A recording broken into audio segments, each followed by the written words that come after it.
প্রিয় দর্শক, আজকেরা দ্বিতীয় তারাবি পড়ার জন্য মসজিদে চলে আসলাম।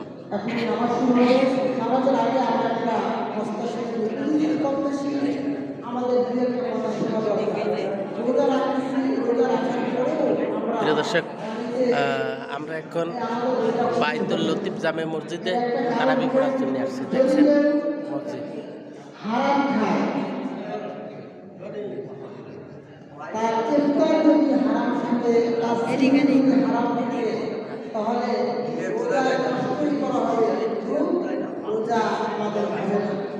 এজন্য আমি একটা হাদিস বলতেছি, রাসূলুল্লাহ সাল্লাল্লাহু আলাইহি ওয়াসাল্লামের জামানায় এক সাহাবী সে লম্বা সফরে বের হয়েছে, আল্লাহর জন্য একটা সফর করছে, দীর্ঘক্ষণ মরুভূমির ভিতর থেকে সফর করার এক পর্যায়ে লোকটা তার সফর করতে করতে তার